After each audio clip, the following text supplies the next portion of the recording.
네, 여러분 안녕하세요. 오늘도 저와 함께 재밌게 음악사 공부해 보도록 하겠습니다. 자, 우리 지금 르네상스의 음악에 대해서 배우고 있어요. 제일 처음에는 선사시대, 원시시대라고도 하죠. 선사시대를 지나, 그쵸, 그 다음 고대로 왔어요. 고대를 지나서 하나의 신만을 믿는 중세시대, 1000년 동안 지속되었었죠. 이 중세시대에 패스트가 퍼지면서 하나님을 믿어도 나의 생명의 위태로움을 사람들이 깨닫게 됐어요. 즉 교회의 힘이 점점 약해지면서 르네상스 시대가 열려요. 그래서 르네상스는요 1400년경부터 1600년까지를 르네상스라고 합니다. 어떤 책에서는 1450년에서 1600년경을 르네상스 시대라고 한다라고 하는 책들도 있어요. 그러니까 이 시기에는 그렇게 우리는 50년의 차이는 굉장히 차이 나게 이렇게 느껴지지만 이렇게 그 당시 아주 과거이기 때문에 그렇게 딱 정확하게 나누는 거는 그렇게 의미 있는 일은 아니에요.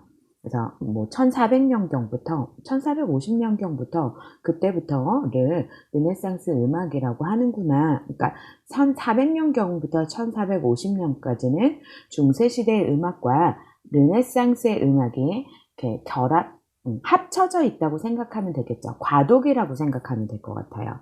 그래서 르네상스는요, 서유럽 여러 나라의 시민 계급을 중심으로 일어났어요. 그래서 옛것을 다시 부흥시키자.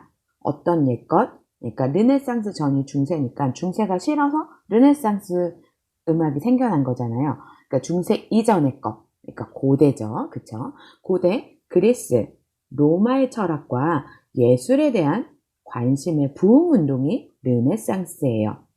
그래서 이런 사회적인 기운이 음악에서는 세속음악, 다성음악, 기악의 발달을 촉진시켰어요. 그래서 르네상스 음악은 프랑스와 네덜란드를 중심으로 나타나서 이탈리아, 영국, 독일 등으로 퍼져나갔어요. 그래서 조스켄, 우리 했었죠. 조스켄, 그리고 라소. 조스켄 프랑드 악파예요. 네. 그래서 라소, 네덜란드 악파, 프랑드르 악파라고도 해요. 그래서 삼성부의 다성음악 작품을 작곡하는데 주로 그쪽을 작곡했다면 그리고 네덜란드 악파에 의해서 모방 대위법이 생겨났어요. 마르틴 루터에 의해서 찬송가 형태가 확립이 되었죠. 찬송가 형태 그러면 코랄이라고 얘기를 했었죠. 마르틴 루터의 이제 복잡한 음악으로 종교음악이 미사와 모테트가 중심이 된 이제 복잡한 음악에서 어떻게 해요? 다시 복잡한 음악의 종교음악이 사람들에게는 굉장히 어려웠어요. 그래서 쉽게 따라 부를 수 있는 루터가 그래서 종교 개혁도 하면서 음악의 개혁도 했었다고 얘기했었죠. 그래서 무반주 합창곡이 루터가 만들어낸 코랄이라고 얘기를 해요. 그러면서 이 르네상스에 오면서 음역이 굉장히 넓어졌어요. 그래서 보통은 이제 2도 안에서 조금 높으면 그런데 이때는 3도, 6도의 음정이 증가하는 그런 화성적으로는 굉장히 자유로운 움직임을 보였어요. 이전까지는 이제 홀수 박자가 있었는데 이 르네상스 음악에서부터는 짝수 박자가 생기면서 리듬도 세분화되기 시작했어요. 그리고 악보 인쇄술이 발명이 되었죠. 그러면서 이제 음악에서도 굉장한 이제 획기적인 일들이 많이 발생을 하죠. 사람들이 누구나 쉽게 악보를 손에 넣을 수 있어요. 이거는 굉장한 일이에요. 그래서 르네상스 악파 중에 프랑드르 악파, 르네상스 악파래요. 르네상스의 프랑드르 악파, 루터까지 살펴봤고 라소도 살펴봤어요. 그리고 르네상스에서는 춤곡이 널리 유행이 됐어요. 무곡이라고 하는데 이 무곡은 바하의 모음곡이 이 무곡에 기원을 두고 있었다고 했죠. 그러면서 이제 르네상스 운동이 한참 무르익던 16세기에 사회의 지각 변동은 계속되었어요. 종교개혁을 누가 했다 그랬죠? 그쵸. 루터가 했었는데 루터가 사망을 했어요. 네. 그리고 카톨릭 교회의 지도자들이 지위를 지키는데 굉장히 급급했어요. 영국의 교황 권위가 굉장히 떨어졌고 인정하지 않았으니, 그리고 인간의 목소리가 이제 서유럽 음악을 지탱하는 원동력으로서 지위를 잃지 않고 있었어요. 그러면서 개혁파랑 카톨릭파 간에 굉장한 싸움이 많이 되었어요. 그래서 교회 음악이 양분되었는데 카톨릭 교회에서 이 기울어진 권위, 우리의 체면을 살려야 되겠다, 조금이라도 회복해야 되겠다, 그러면서 음악에 희망을 걸기 시작했어요. 그래서 그 중대한 임무를 누구에게 맡겼냐면 이탈리아의 작곡가인 팔레스트리나에게 맡겼어요. 팔레스트리나는요, 종교음악의 대가예요. 풀네임은 조바니 팔레스트리나예요. 팔레스트리나는 예술계에 종교개혁 운동의 바람이 거세게 퍼져가고 있을 때 교황을 모시면서 이제 종교개혁파에 반하는 그런 대표적인 작곡가였어요. 그래서 지조를 지키면서 종교음악을 발전시킨 그의 명성이 바로크 시대를 거쳐 이제 오늘에 이르기까지 이어져 내려오고 있어요. 그래서 훗날 르네상스 음악에 세상 사람들이 기억에서 잊혀져 갈 때도 팔레스트리나만큼은 바하 이전에 활약한 최대의 작곡가로 존경을 받아요. 그래서 현재까지도 이 팔레스트리나의 음악은 종파를 초월해서요, 많은 교회에서 노래 불려지고 있어요. 그래서 이 팔레스트리나는 대부분 무반주 합창곡을 작곡을 했어요. 르네상스 시대의 가장 위대한 작곡가로 성 베드로 대성당의 카펠 마이스터였어요. 그러니까 지휘자였다는 거죠. 성가대 지휘자. 그가 작곡한, 팔레스트리나가 작곡한 음악은 대부분 교회 음악이겠죠. 그렇죠. 교회의 힘을 다시 보여주자, 부활시키자 그랬으니. 그러면서 자유로운 대의법으로 작곡하고 복잡해진 대의법을 단순화하는, 그래서 한 음에 한 가사를 붙이는 새로운 시도를 하기 시작을 했어요. 그래서 무반주, 그러니까 아카펠라라고 하죠. 무반주 양식의 교회 합창곡을 도입해서 미사곡을 비롯한 많은 종교곡을 작곡하였어요. 1000여 곡 이상의 종교곡을 작곡을 했죠. 그러면서 이 무반주 합창곡을 작곡을 하면서 넓은 이 성 베드로 대성당의 넓은 공간에 울려 퍼지면서 굉장히 멋진 그런 성가대의 사람들을 감동시켰어요. 꼭 종교곡만 팔레스트리나가 작곡을 했느냐? 그렇지 않아요. 마드리갈도 작곡하고 칸초네, 그 세속 가곡도 조금 남겼어요. 140여 곡에 이르는 마드리갈, 칸초네. 그래서 세속 음악에 대해서 이게 뭔지, 마드리갈, 칸초네, 이게 무엇일까요? 조금 알아보는 시간을 가져보도록 할게요. 마드리갈은요, 이탈리아의 세속 성악곡이에요. 그래서 가축의 무리를 뜻하는 이탈리아어의 만드라에서 나온 말이에요. 마드리갈. 그래서 마드리갈을 한마디로 줄이면 르네상스 시대의 무반주 세속 다성 합창곡, 세속 음악이고 여러 성부가 붙는 다성 합창곡이에요. 그래서 원래는 민중음악의 기초를 둔 사랑 노래였어요. 이게 14세기경에서는 목가적이고 서정적인 그런 이성부 혹은 삼성부로 처리되면서 서민들이 부르기에는 좀 다소 복잡한 형식이 되었어요. 그러면서 16세기에 더 발전하고 세련되게 종교 마드리갈이 등장해서 교회에까지 전해졌어요. 그리고 칸초네는 뭐냐면요. 성악적 칸초네랑 기악적 칸초네 두 가지가 있는데요. 성악적 칸초네는 16세기 이전에 프랑스에 성행한 독창, 그리고 기악 반주를 위해 쓰여진 세속 가요예요. 프랑스어로는 우리 많이 들어봤던 샹송 들어봤죠? 샹송이랑 같은 뜻이에요. 그래서 사랑의 노래도 하고 그리고 종교적인 노래도 있어요. 성악적 칸초네는요. 칸초네를 이제 오르간용으로 편곡한 게 기악적 칸초네예요.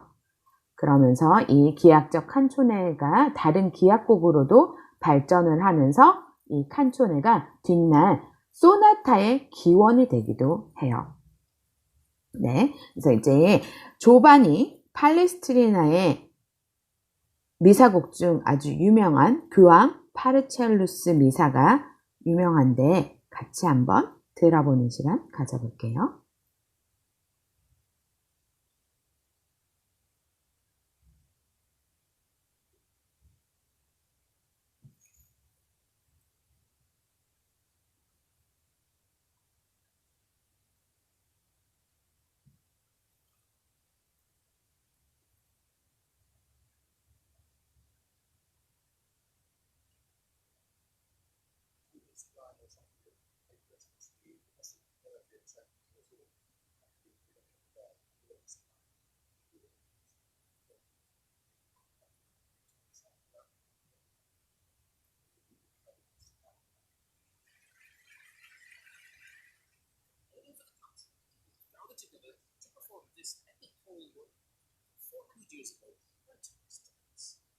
Originally intended for 40 trained horses, Moby Town took 700 familiar parties.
네.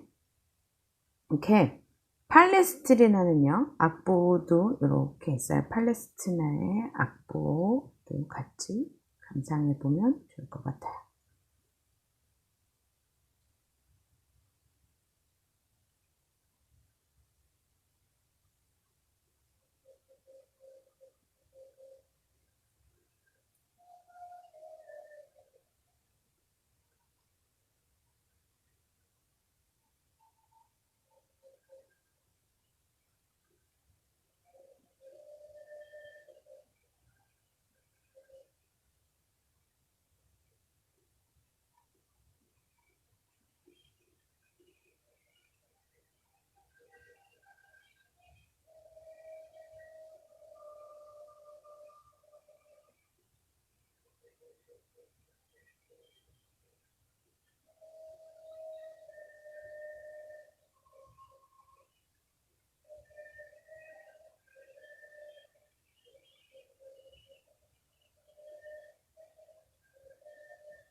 네. 이 로마 악파인 팔레스트리나가 종교음악에 끼친 업적은 굉장히 복잡한 그 대의법을 단순화하면서 한음에 한 가사를 붙인 그런 새로운 표현을 시도를 했어요. 하면서 무반주 합창곡, 그래서 선율이라든지 리듬에 있어서 균형이 굉장히 좋아요. 그래서 가사를 이해하기 쉬워요. 그래서 이 당시의 음악이 후세까지도 교회 음악의 모범으로 여겨지고 있어요. 로마의 악파 팔레스트리나예요. 그래서 교회의 힘이 굉장히 떨어질 대로 떨어졌는데 이 팔레스트리나에 의해서 교회의 힘을 다시 이제 얻고자 했어요. 종교극 외에도 팔레스트리나는 마드리갈에도 작곡을 했는데요. 이렇게 정말 정리를 해놓은 사람들을 보면요, 대단한 것 같아요. 마드리갈, 초기 마드리갈, 중기, 후기, 종교적 마드리갈, 이런 거에 대해서도 다 이렇게 나와 있어요. 그래서 마드리갈은 이탈리아 세속 성악곡이라고 했어요. 그래서 무반주 세속 다성 합창곡이라고 요약할 수 있어요. 그래서 이탈리아로 되어 있어요. 이전까지는 계속 라틴어로 되어 있었는데, 네. 루터에 의해서 종교개혁, 음악개혁이 되면서 이제 자국의 언어를 많이 사용하는 이렇게 노래들이 많이 만들어지게 되었어요. 그러면서 이제 목가적인 서정시 또는 거기에 붙여진 악곡을 마드리갈이라고 해요. 그래서 마드리갈, 팔레스트리나의 이제 마드리갈이 뭔지, 그리고 팔레스트리나가 교회에 어떤 영향을 끼쳤는지, 어떤 음악을, 종교 음악을 많이 만들었는지에 대해서 우리 살펴봤고요. 계속해서 이제 르네상스 작곡가는요, 음악의 중심지로 파악을 하면 쉽게 알 수 있어요. 네덜란드, 그러니까 프랑드르 악파라고 하죠. 네덜란드에서 활동했던 조스케, 음악의 군주죠. 왜 음악의 군주라고 했을까요? 맞아요. 네. 아무리 지위가 높은 사람이 나에게 작곡을 해달라고 의뢰가 와도 내 악곡이 떠오르지 않으면 절대 작곡을 하지 않았던 그런 사람이었죠. 조스케, 네, 음악의 군주라고 부르는, 그리고 루터, 종교개혁을 이룬, 그리고 라소, 네, 모테트의 왕이라고 하죠. 네덜란드 악파, 그리고 로마 악파, 그래서 팔레스트리나 아까 있었죠. 그래서 팔레스트리나는요, 성악곡을 많이 만들어냈어요. 로마에서는 성악곡을 만들어냈으면, 그 다음에 베네치아 악파는 네, 오르간 음악을 개척하고 반음계적 진행, 그리고 기악곡을 만들어냈어요. 그래서 여기에는 가브리엘 짜르리나의 작곡가들이 있었습니다. 그래서 추억과 예술의 도시죠, 베네치아. 그래서 118개의 작은 섬 위에 175개의 운하로 연결되어 있어요. 그래서 곤돌라를 왕래하는 물의 도시죠, 베네치아. 그래서 십자군 시대, 르네상스의 번영, 나폴레옹과 오스트리아의 합병되는 굴욕의 시대를 거치면서 이 베네치아는요, 동방무역의 중심지가 됐어요. 그래서 미술, 음악, 예술가를 무수히 배출을 한 도시죠. 그래서 이탈리아 북동부 아드리아 해변의 베네치아는요, 종교개혁의 영향과 예술, 정치, 세력이 한데 만나 어우러진 그런 곳이었어요. 이 전성기에는요, 인구가 100만 명이 넘을 정도였어요. 근데 해마다 도시 전체가 조금씩 바다 밑으로 가라앉죠. 그래서 운하 이제 양변으로 집들이 거의 침수되면서 인구가 15만 명 가량으로 줄어들었어요. 그래서 조용히 최후를 기다리는 유령의 도시로 변해가고 있어요. 그리고 베네치아 한복판에요, 우뚝 솟은 비잔틴 건물의 걸작. 뭐예요? 그쵸? 산마르코 성당이에요. 그 매끈했던 바닥도요, 침강을 이루지 못해서 울퉁불퉁 요철이 생겼어요. 그래서 그 전성기의 화려함을 회상하면 좀 짠하죠. 르네상스 후기 화가들도 굉장히 많고, 건축물도 이제 네노라 하는 그런 건축가가 베네치아에서 나왔어요. 그래서 당대 최고의 음악가들이 베네치아로 몰려들었는데요. 이제 각 처에서 모인 사람들이 자유롭게 교류를 하다 보니 어때요? 자연스럽게 목소리도 나올 수 있고 악기도 공존할 수 있었어요. 그래서 각 파트에 특정 악기를 지정하는 그런 관현악법 발상이 시작된 곳이 베네치아였어요. 그리고 1501년부터 이제 악보 인쇄가 시작됐어요. 그래서 베네치아는요, 서유럽 음악 전체 유통센터가 되었죠. 그래서 베네치아를 찾는 그런 사람들이, 음악가들이 최신 음악이 뭔지 이렇게 귀로 들을 수 있고, 그리고 악보도 쉽게 넣어갈 수 있는 그런 곳이 되었어요. 그래서 16세기 후반 베네치아 음악계를 주름잡은 안드레아 가브리엘, 그러니까 풀네임이에요. 안드레아 가브리엘, 그리고 그의 조카예요. 조바니 카브리엘리도 유명했어요. 그래서 이 두 사람이 목간, 현, 금관악기로 편성된 두오 집단을 만들어서요, 이 성당, 산 마르코 성당 2층에서 마주 보면서 성가대석에 배치를 했어요. 그래서 어때요? 그 연주자들이 굉장히 풍부한 하모니를 만들겠죠. 그러면서 이제 오르간을 상대로 소리를 이렇게 주고받으면서 아름다운 그런 르네상스의 이탈리아다운 그런 멋이 넘치는 연주를 했어요. 이 베네치아에서는요, 이 이후에 몬테베르디, 비발디, 여러분 아시죠? 그 사람들이 태어난 곳이에요. 그러면서 이제 베네치아에서는 르네상스 그러면 이제 이런 그림을 상상하시면 될 것 같은데, 이렇게 여기 보이세요? 이렇게 목이 꺾인 루트, 이렇게 보이죠? 루트, 르네상스 루트 그러면 대표적인 가족용 악기예요. 반주를 맡고 있어요. 이런 그림을 보면은요, 이게 르네상스를 나타내는 그런 음악을 연주하고 있구나 라고 생각을 하시면 돼요. 그리고 르네상스에서 악기가 새롭게 나타나는 테오르베라는 악기도 이제 선율을 연주하는 그런 악기로 르네상스의 악기의 대표적인 악기예요. 그래서 선율을 연주하는 그런 줄, 통주저음을 연주하는 줄이 서로 구분이 되어 있어요. 통주저음은 이제 그 다음에 다시 자세하게 설명을 할 거예요. 통주저음줄을 연주할 때는 지관을 쥐지 않고 손가락으로 둥글기만 한대요. 이 줄들을 두 번째 줄감 깨집에 고정되어 있어요. 하나, 둘 이렇게 두 번째 줄에 테오르베라는 악기예요. 그리고 르네상스의 악기에는요. 크롱 호른이라는 악기도 있어요. 많은 다른 르네상스 악기들처럼 여러 크기로 제작되어 있어요. 목관 악기예요.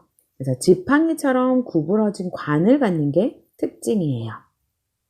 크롬 호른은요, 굉장히 강하면서도 콧소리에 가까운 그런 음향. 그래서 당시의 음악의 전형적인 그런 것이었죠. 자, 오늘 발음도 되게 안 돼요. 이따가 두 번째 시간에 같이 우리 이제 르네상스에서 바로크로 어떻게 음악이 넘어갔는지, 그리고 이제 르네상스 음악의 그런 퀴즈를 같이 풀어보면서 정리하는 시간 가져보도록 할게요. 여러분, 다음 시간에 다시 만나요. 바이바이.